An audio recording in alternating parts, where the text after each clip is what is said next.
लखनऊ में भी कारीगर हैं 2-3, लेकिन वो इतना बढ़िया नहीं है जितना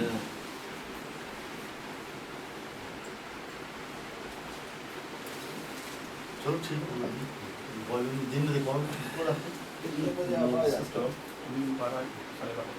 12 साढ़े 12 12, 1, 2, 3 जो भी गए हों। उसको ला पाऊँ नहीं उसको तो हम 12 बजे के बाद तुरंत करो। कमलचिन्मकरन्दाय भक्तजनमानस निवासाय श्रीरामचन्द्राय नमोऽस्तु रामाय सलक्ष्मणाय दिव्यै च तस्यै जनकात्मजायै नमोऽस्तु रुद्रेन्द्रयमानिलेभ्यो नमोऽस्तु चन्द्रार्कमरुद्गणेभ्यः। श्रीराम जय जय राम श्रीराम जय राम जय जय राम श्रीराम जय राम जय जय राम श्रीराम जय राम जय जय राम। कृष्णाय वासुदेवाय मने क्लेशनाशाय श्रीकृष्णाय नमो नमः। नारायणं नमस्कृत्य नरं चैव नरोत्तमं देवीं सरस्वतीं व्यासं ततो जयमुदीरयेत्।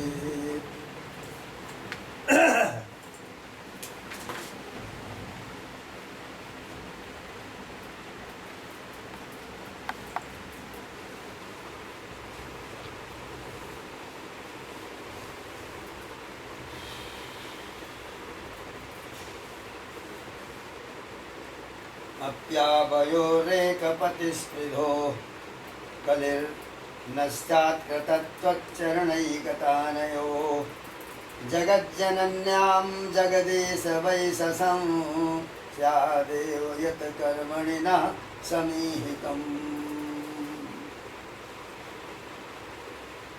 रास पंचाध्यायी का प्रसंग चल रहा है। भगवान ने वृंदावन की अद्भुत शोभा को देखकर सारे देवगण समस्त ऋषि मुनि जो वृक्ष के रूप में लताओं के रूप में वहाँ पर जन्म लेकर के बैठे हुए हैं, बसंत आदि ऋतुएं उनमें आ गईं तो कुसुमित वनराजी से उन्मत्त भृंग भंवरे एवं विहंगों के निनाद से उद्बुद्ध हुई वन देवताएं श्री कृष्ण सम्मिलन के लिए सजग हो उठी। मधुपति रूप से कृष्ण का वृंदावन में निवेश हुआ और मधु चैत्र को कहते हैं, उसका पति बसंत है। हरे पीले लाल पत्र पुष्पों से सुसज्जित बसंत के समान अनेक विध वर्ण विशिष्ट पत्र पुष्पादि से सुशोभित सुंदर वनमाला धारण किए हुए भगवान श्री कृष्ण वृंदावन धाम में पधारे।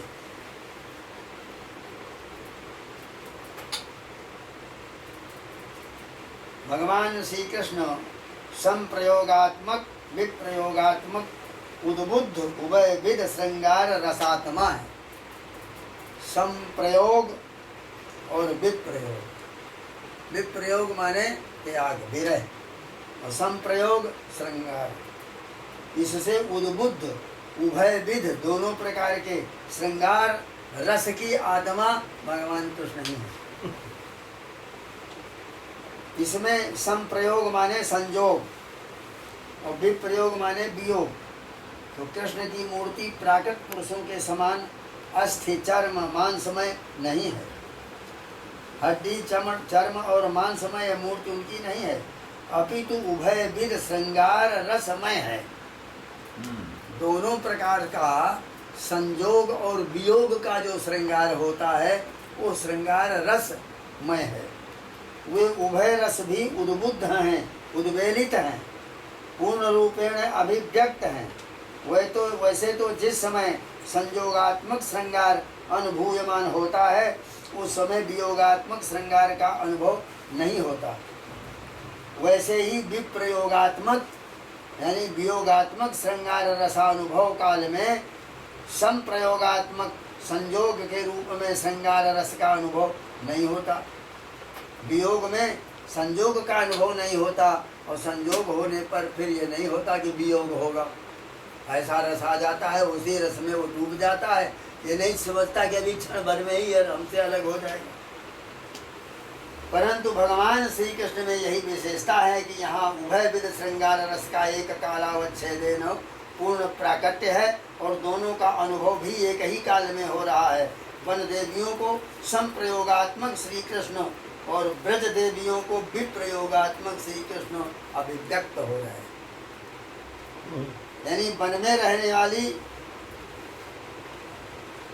जो देवियां हैं वो श्री कृष्ण और ब्रज देवियों को विप्रयोग विरह, वन देवियां जो हैं उनको तो संयोग मिल रहा है और ब्रज की देवियों को विरह का दुख प्राप्त हो रहा है। श्री कृष्ण का दिव्य स्वरूप वन में है, उससे वन देवियों यानी आदि दैविकी शक्तियों का रमण संपन्न होता है। आदि दैविक, आदि भौतिक, आध्यात्मिक, तीन शक्तियां हैं।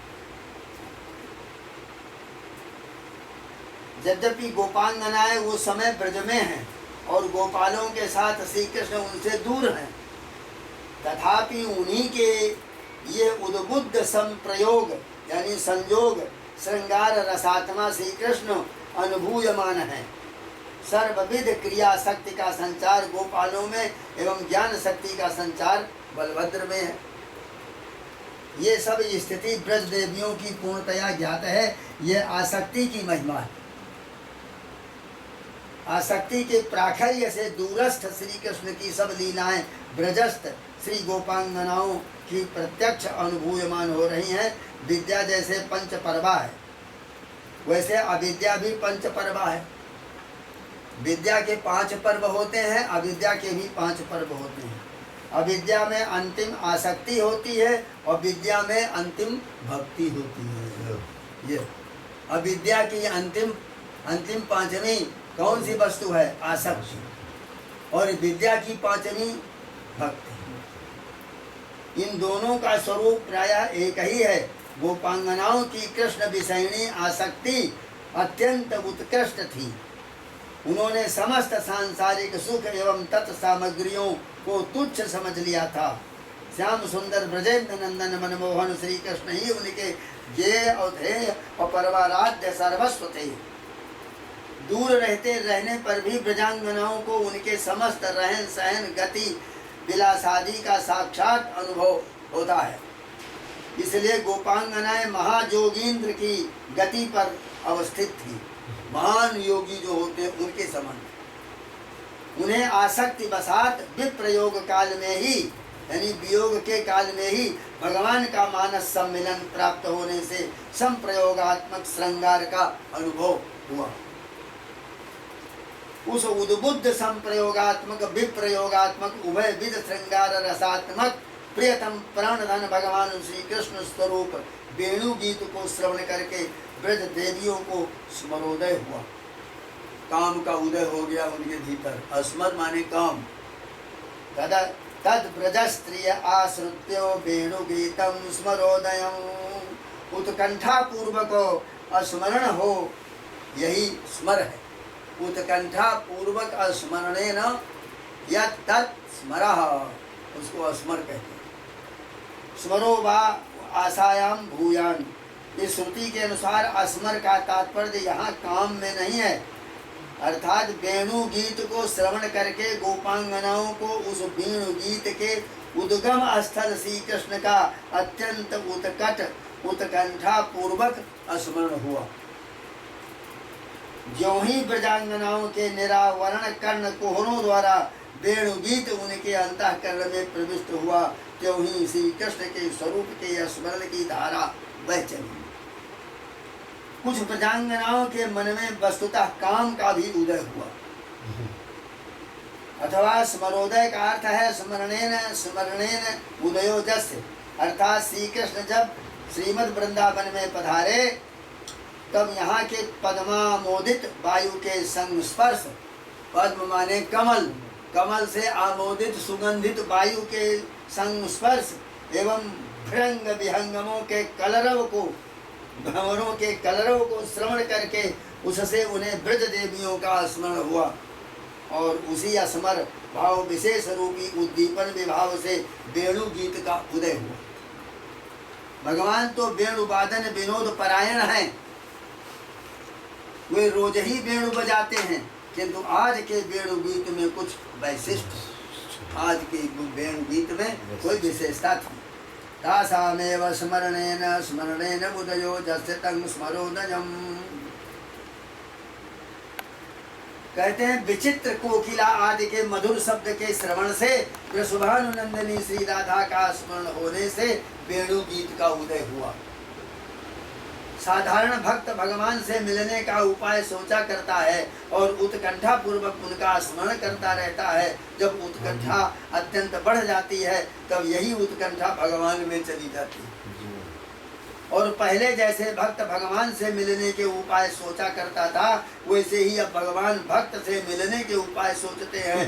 कामुक जैसे कामिनी के सम्मिलन के लिए उत्कंठित होकर अनेक उपाय सोचता है, वैसे ही भगवान भी अपनी भक्ति रूपा आह्लादिनी शक्ति परमांतरंगा माधुर्याधिष्ठात्री महाशक्ति रूपा श्रीमद् वृषभानुनंदिनी आदि के सम्मिलन के लिए उत्कंठित रहते हैं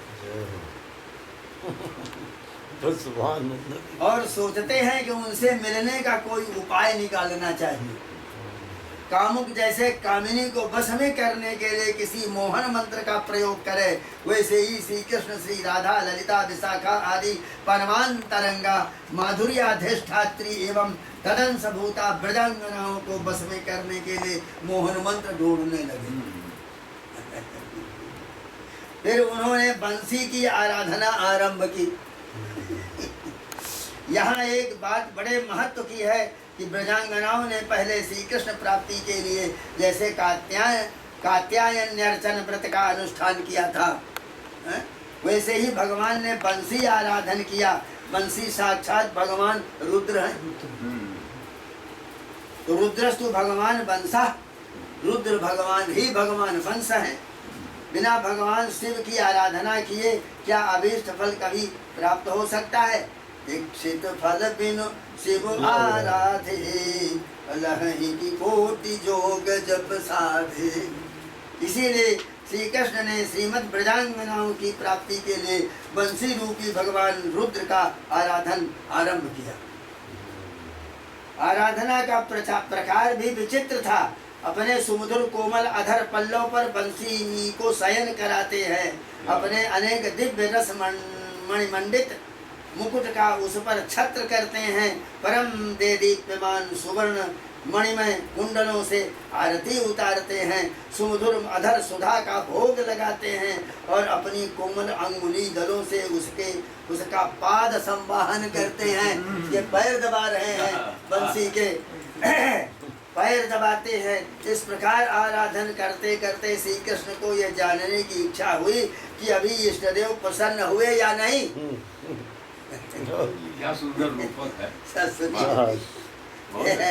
बंसी इसके लिए बंसी की परीक्षा चली।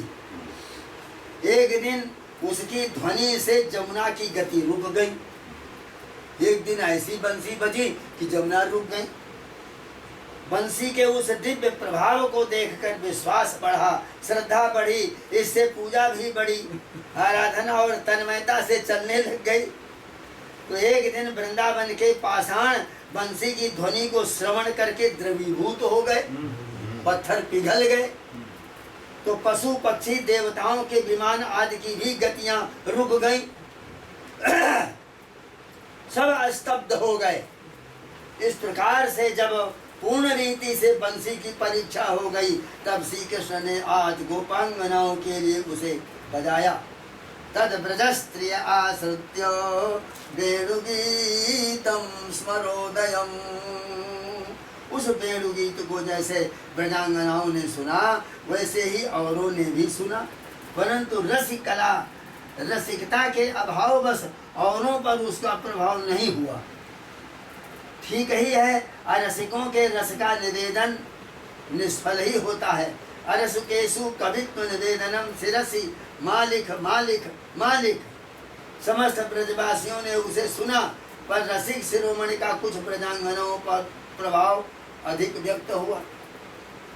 यहाँ आश्रुत्य पद का प्रयोग है, अतः आईखत श्रुत्वा यह अर्थ हुआ, अर्थात वेणु वादन दूर वृंदावन में हुआ और गोपांगनाएं ब्रज में थी, अतः उन्होंने दूर होने के कारण स्पष्ट नहीं सुना, अपितु ईखत थोड़ा सुना। सुनते ही मूर्छित हो गई। कुछ देर के बाद उनकी मूर्छा भंग हुई। श्री ब्रज सीमान तनियों ने वेणु गीत सुना, दूसरों ने वेणु पूजन सुना। पूजन में अर्थ विहीन केवल ध्वनि होती है, उसमें कोई अर्थ नहीं होता, परंतु गीत सार्थक अर्थयुक्त होता है। गीत जो है वो सार्थक होता है। इसीलिए जिन ब्रज देवियों ने गीत सुना, उनके अंतःकरण में गीत के अर्थ श्रीमद ब्रजेंद्र किशोर मनमोहन श्याम सुंदर का सुंदर स्वरूप अभिव्यक्त हुआ। किंतु अन्यों ने कूजन सुना, अतः उनके मन में उस मधुर मूर्ति का उदय नहीं हुआ। ब्रह्मा रुद्र इंद्र आदि ने भी वेणु कूजन सुना। सभी एक भाव विशेष में मुग्ध तो हुए, किसी की समाधि भी भंग हुई, परंतु किसी को उसका तत्व रहस्य निश्चित रूप से ज्ञात न हो सका। शक्र सर्व परमेष्ट पुरोगा कश्मलम जजुरनिश्चित तत्वा। 14 भुवनों में बंसी का नाद हुआ। बंसी बाची लोक में मोहे तीनों लोक। 14 भुवनों में बंसी का रव हुआ। सभी मुग्ध हुए। जिन पर विशेष प्रभाव पड़ा वे भावावेश में प्रेमोन्माद में मूर्छित हो गए। आज भी श्री कृष्ण की नित्य लीलाएं चल रही हैं। आज भी बंसी वादन हो रहा है। भगवान जैसे श्री ब्रजांगनाओं को चाहते हैं, वैसे प्रत्येक प्राणी को चाहते हैं।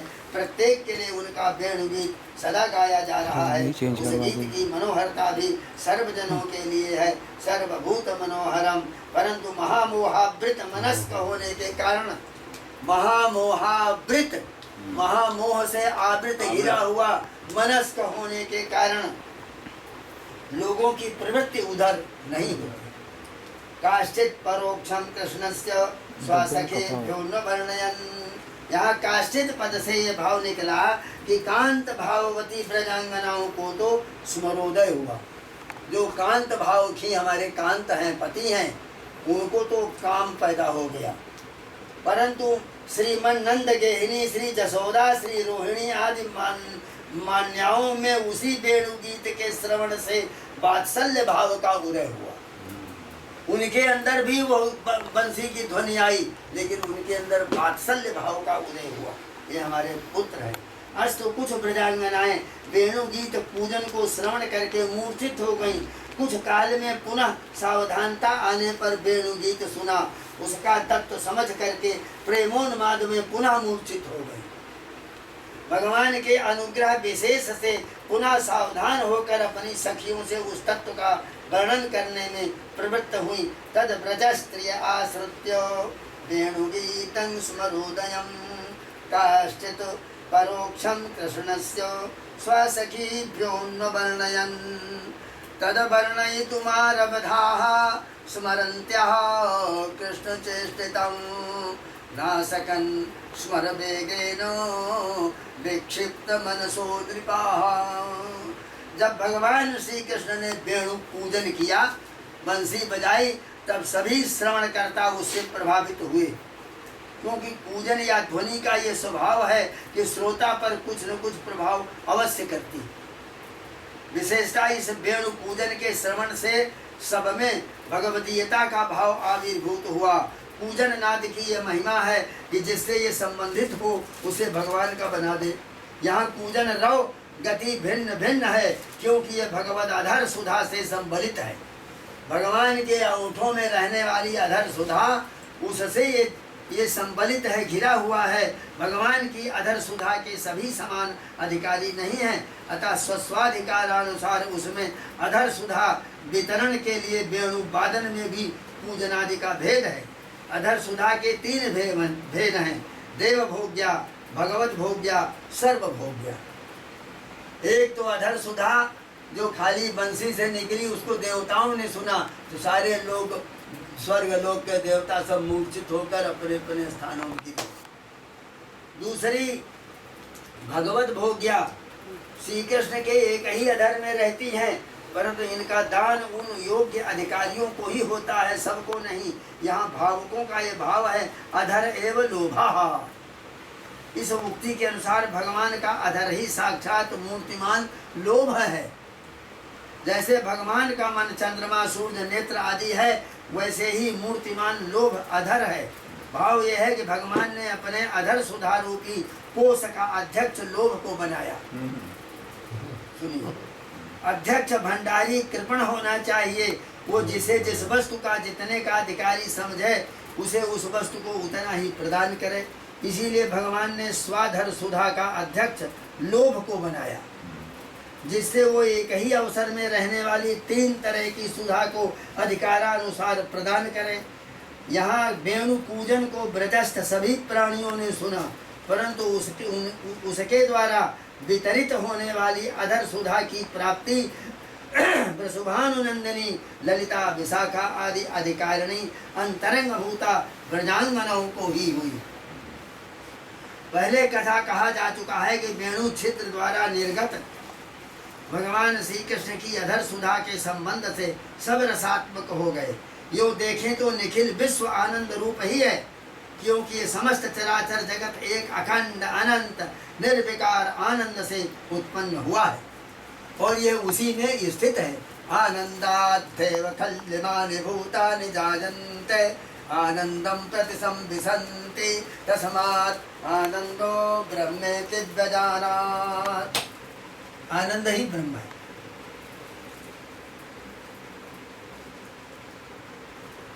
तो जैसे घड़ा, शराब, उदन चनादि ये पदार्थ मृत्तिका से सब बनाए जाते हैं और उसी मृत्तिका में वो रखे जाते हैं और अंत में उसी में लीन हो जाते हैं और फिर मृत्तिका ही मृत्तिका रह जाती है और दिवाली और घड़ा और ये सब के सब चले जाते हैं।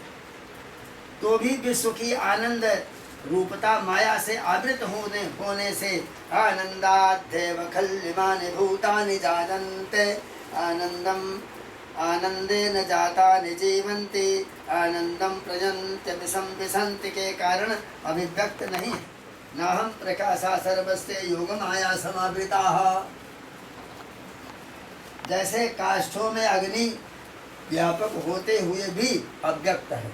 काष्ठ में अग्नि है परंतु अव्यक्त रूप से है, दिखाई नहीं पड़ती। दाहकत्व प्रकाशकत्व रूप में व्यक्त नहीं है, परंतु दाहकत्व प्रकाशकत्व विशिष्ट साक्षात व्यक्त अग्नि के साथ इस काष्ठ का संयोग कर दीजिए तो उस काष्ठ में भी अग्नि आ जाती, उनमें भी अग्नि व्यक्त हो जाता है। वैसे ही समस्त विश्व आनंद रूप रसात्मक होते हुए भी उसकी रसात्मकता अभिव्यक्त नहीं है। जब सुकादि ऐसे महापुरुषों का जिनकी साक्षात भगवत संबंध से रसात्मकता व्यक्त हो गई है, अनुग्रह प्राप्त होता है, तब उसकी स्वाभाविकी रसात्मकता अभिव्यक्त हो जाती है।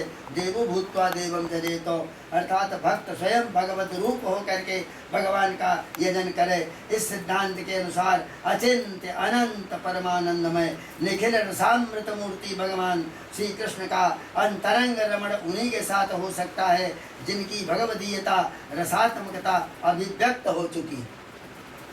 इसीलिए जिनकी भगवदीयता रस रूपता पहले व्यक्त नहीं थी, उनकी वो रस स्वरूपता इस वेणु कूजन से व्यक्त हुई। जहाँ वो पहले से ही व्यक्त थी वहाँ अस्मर का स्मरण का उदय हुआ। नाद से उद्दीपन विधया भी स्मृति हो जाती है। नाद के श्रवण से उसके उद्गम स्थल की स्मृति होनी स्वाभाविक है। संसार के समस्त प्रवाहों का स्वभाव है कि वो अपने निपतित वस्तु को अपने गंतव्य स्थान में ले जाता है। जैसे गंगा के प्रवाह में पड़ा हुआ पुष्प गंगा के गंतव्य स्थान की ओर बह जाता है, परंतु वेणुनाद प्रवाह का इसके विपरीत स्वभाव है। वो अपने में निपतित वस्तु को गंतव्य की ओर गंतव्य स्थल की ओर न ले जा करके अपने उद्गम स्थान की ओर दौड़ता है। जो कोई गान सुनता है तो कहाँ बेड़ बज रही है उसके पास जाने की कोशिश करता है। धारा में प्रवाह में पड़ता है वो